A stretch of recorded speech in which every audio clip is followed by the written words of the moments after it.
This video is made in partnership with Eco-Counter. I have never seen so many cargo bikes in one city before, outside of Europe.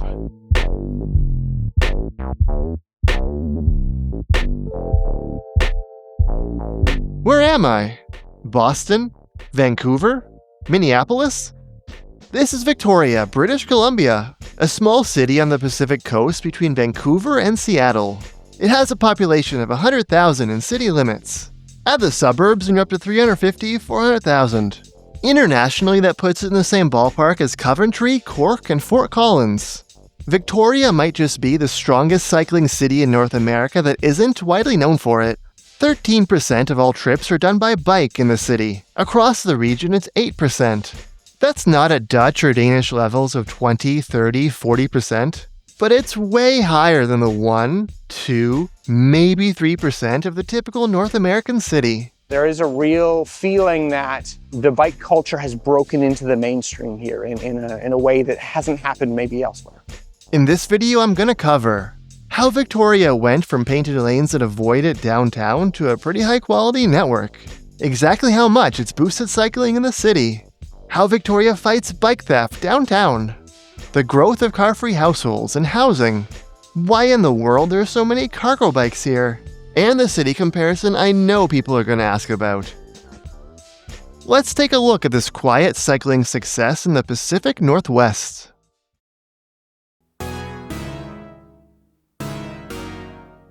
It's amazing how many places you can go in this city, in this region, and really you don't have to leave fairly good infrastructure. A lot of people it just blows their mind to see our network in a relatively small city.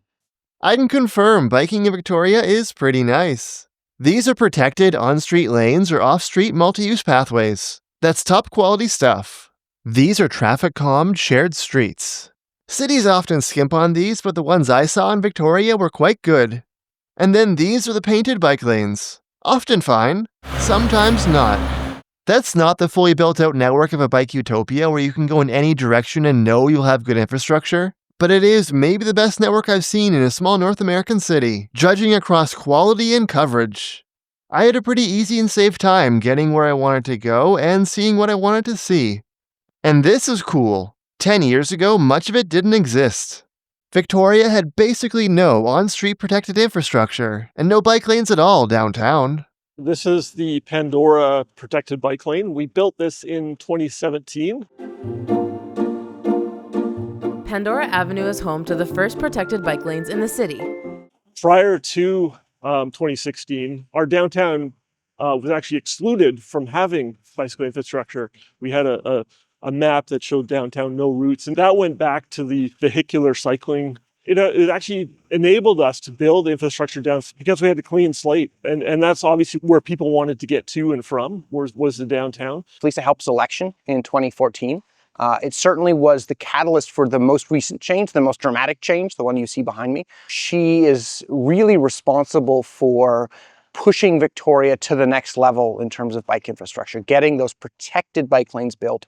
They brought in experts from places like Copenhagen and Portland. Along with feedback from the community, they drew up a plan called Biketoria, and then they built it. Biketoria started with a minimum grid of protected bike lanes through downtown. It evolved into the all ages and abilities network that's still being expanded through the city today. This street was completed downtown around 2018 and extended further more recently. This street is a mixture of protected bike lanes and traffic calming. There are 7 traffic filters like this or this over a 2-kilometer stretch. It's always been on our network, but we've brought the volume down from about 6,000 vehicles a day to about 1,500 vehicles a day. So it's made it much more attractive to cycling. We've just opened up Gorge. That 4-lane road turned into a 2-lane road with some turning lanes. It's a bit outside downtown, semi-industrial, semi-suburban. Yet I saw a cargo bike within 10 minutes. I'm gonna bet that there weren't as many cargo bikes back when it looked like this. Yeah, there's a lot of pressure for us to put our network on the side streets, but the advice of the dream team was to put it on the major streets where people want to get to and where their trips originate. So there are places where we do have some of those side street routes, none of them go anywhere without needing to connect to a major road, essentially. So we had to come to that political realization much sooner that you need to go to the big roads. And now it's, you go to the big roads because that's where the destinations are and that's where the safety issues are. And also politically, you put a bike lane on a major road, drivers are now going to see those bicycles. You can pretend in Vancouver and Portland, if you're driving around, that no one bikes in those cities because you don't see bicyclists. They're off on side streets. So politically, they've vanished. And I think that's a big reason why Vancouver and Portland have stalled and we haven't, because we've had to put bicyclists on those big roads right in the line of sight. I also think of cycling infrastructure as really aesthetic. If you go out and look in Victoria, they just look beautiful. We often line them with plants and green space. The protected network is not even 10 years old, but Victoria has longer history with bikes. Making Victoria a bicycle-friendly city is the aim of a newly formed group called the Greater Victoria Cycling Coalition. This street has abandoned remnants of protected bike lanes from an unfinished plan from the 70s. Rail trails are another important part of the story. So in the 80s and 90s, CRD converted the old rail into a multi-use path. We now have close to 100 kilometers of regional trail network. These trails really function as the spine of our active transportation network. People use it for commuting, for recreational purposes. We got lucky. The Galloping Goose, which starts behind me, starts here. It goes straight downtown. Lots of places have those rails to trails, but they don't directly connect to downtown. And then the 90s plan saw a bunch of painted bike lanes added, just not through downtown. So that's the context for the Biketoria boom. Decades of scattered progress on painted bike lanes, some very nice regional trails, but none of it connected through downtown. The protected network of the past 10 years brought that all together. It filled in the really glaring gap of downtown and started upgrading painted lanes to protected.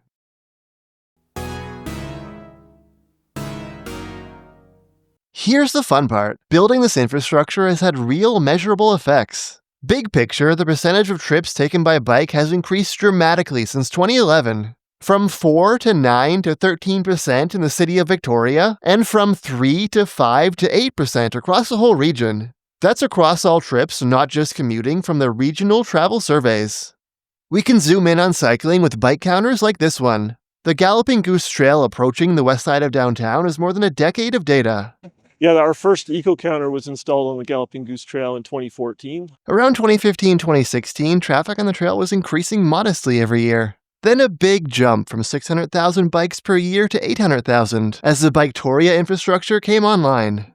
The Galloping Goose, which is kind of the spine of the cycling network in the region, has seen an increasing number of volume as the local governments that surround it have built great connections that are safe. By month, May 2017 is specifically when the number of bikes started to take off. That's when this very first protected bike lane opened, basically extending the trail through downtown. Bike volumes on the trail fell during COVID. People were just taking fewer trips in general, especially commutes.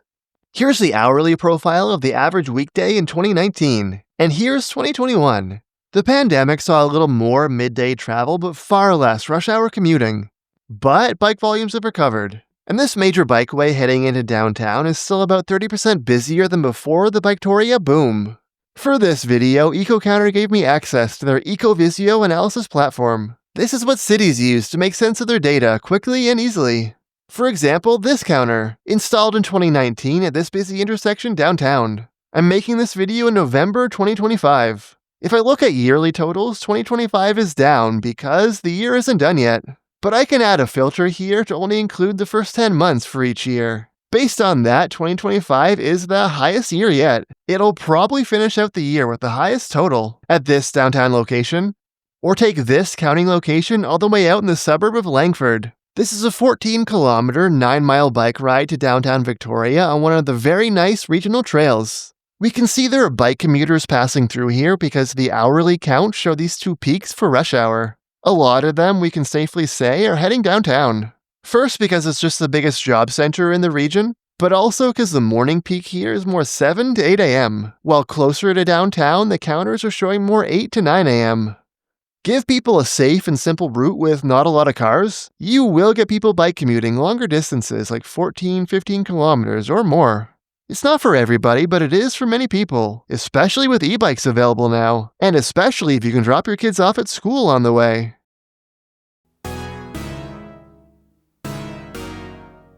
The region has recently invested over $50 million to make improvements to the busiest sections of our regional trail, widening our multi-use paths, separating them into pedestrian and cyclist separated areas, and adding lighting. It really comes from the volume of use, the existing widths that we have, which are insufficient to accommodate the number of pedestrians and cyclists that we're seeing. We'll be working on this major infrastructure project over the next 3 or 4 years. Ultimately, what we may end up doing is using this as a one-way westbound and eventually building something compatible on Johnson Street, which is just 95 meters away from here, as a couplet to enable the volumes that we hope to get to, which is a 25% mode share.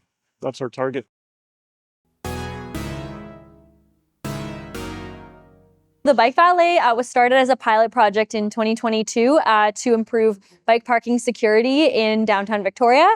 So we're right downtown, convenient walking distance from the pubs, shopping, concerts, anywhere people need to go where they want to lock up their bike and keep it safe. Lots of trips are people using it for recreation purposes, and then almost half are for some kind of work purpose as well. The Bike Valet use has continued to grow every year since we've had it.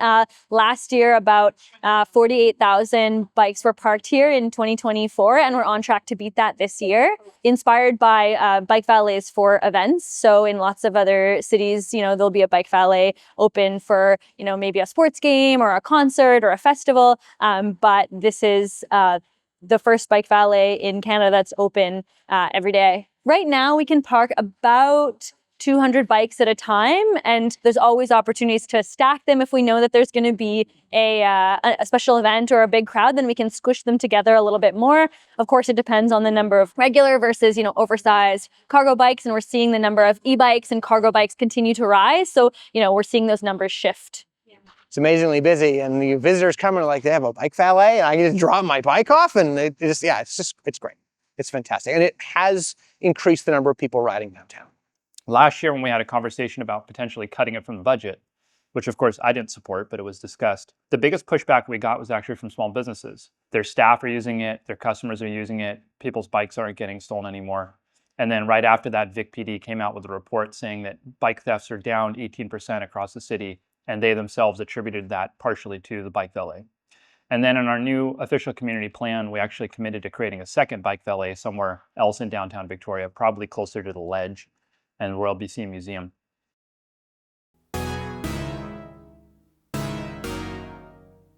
Victoria is interesting in that the percentage of households that do not own a vehicle is also growing rapidly in the city. In the last 5 years, it's gone from 20% of the city to 25%. So 25% of households in Victoria no longer own a vehicle, and the number is 41% in downtown. I'm Ryan Jabs with Lapis Homes and Urban Thrive. This is one of our projects here in Victoria.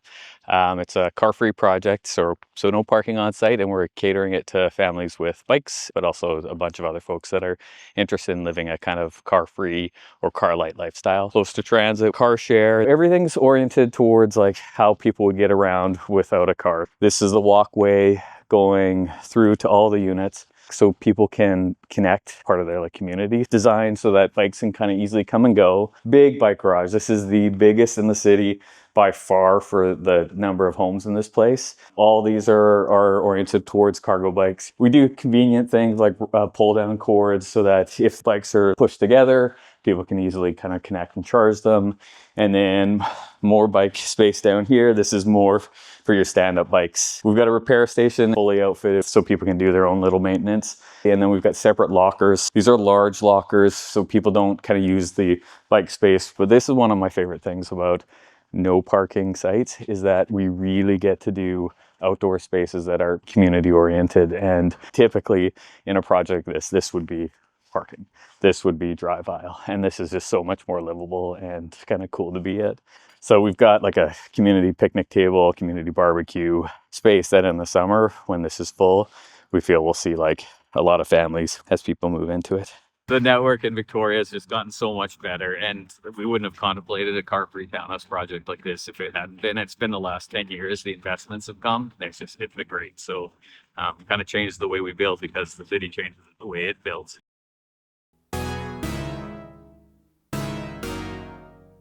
Why Victoria as a cycling city, and why so many cargo bikes specifically? I think we've had a long-term culture of cycling in Victoria. Our national teams train here, mountain biking and road. We have a lot of bike shops. We have a lot of built-in advocates. We're a university town as well with the University of Victoria. The pressure on us came from that culture. The cycling culture in the last 10 years since all the new infrastructure has been built is dramatically different. You know, the number of cargo bikes you see around here. I mean, I was riding here literally behind another Urban Arrow. There's numerous businesses in the city that are thriving selling cargo bikes. One of the bike shops in town, Bishops, they put like 60 to 70 cargo bikes on the street every year the last few years. We're also a government town. Lots and lots of people come downtown to work. The government has been interested in supporting biking since the 90s. What is now Go by Bike Week started off as really a government project to encourage their employees to ride to work. Has run continuously for 31 years now, which I don't think anywhere else in North America has that level of the encouragement side been running for so long, so consistently. BCAA, they have a bike assist program. The other day when the hub shredded itself on my Urban Arrow, they loaded up my bike, took it to the bike shop and dropped it off. I mean, that's a game changer. I was stranded by the side of the road. I do not have a way to move my Urban Arrow. They've added that level of security knowing that they will take me to a bike store. The Automobile Association is evolving for the realities of Victoria's market, which is not just cars anymore. So the cargo bike culture comes from the infrastructure boom, some local bike shops specializing in them, secure parking year-round downtown, and supporting programs like Bike Assist. I also wonder whether it helps to be a smaller, lower-density city where more people have a garage. Finally, Victoria also has mild winters by Canadian standards without a lot of snow. That's not totally specific to cargo bikes, but one of my biggest concerns with buying one is having to worry about the salt and slush degrading an expensive bike.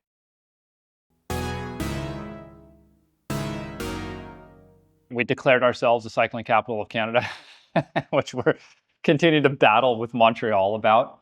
I know people are going to ask about this one. It's kind of hard to compare because Montreal is just so much bigger. It's like comparing athletic performance across weight classes. But if you insist, Montreal has a higher peak and Victoria a higher average. Montreal's top neighborhoods have better bike lane coverage and more cyclists than Victoria. They have wider and sometimes fancier bike lanes. But Montreal doesn't keep it up across the whole city and definitely not across the whole region. Victoria has variation too. But more of the city and especially the region is connected on high-quality infrastructure. The rail trails help a lot here. There's a lot more transportation cycling outside of the best parts of Victoria than there is for Montreal. Beyond that, I noticed a lot of smaller differences between the two cities. Victoria has more cargo bikes. You see them in more context than you would in Montreal, like downtown or lower density neighborhoods. Montreal has better integration between cycling and transit, with bike share at metro stations and just overall stronger transit. Bike share is gradually coming to the Victoria region, starting with the suburbs, but it seems to be the more expensive private e-bike share, rather than the Bixi model that's become such a massive part of cycling culture in Montreal. Victoria has multimodal signs showing that bike lanes are for more than just bicyclists. I encountered more slip lanes in Victoria than I'm used to. Victoria does a great job of building bike parking into bike lanes. Victoria's protected infrastructure feels more standardized than Montreal's, which was built in more eras by more different teams. Although I didn't see Victoria's surrounding municipalities, so I can't speak for them. Helmets are much more common in Victoria, as are fluorescent jackets. Montreal has more seasonal variation, higher summer peaks, and lower winter lows. So, in the end, the title of cycling capital depends on what you value most. Montreal's boldest projects, best neighborhoods, and booming bike share, or Victoria's consistency, citywide cycling culture, and crazy number of cargo bikes.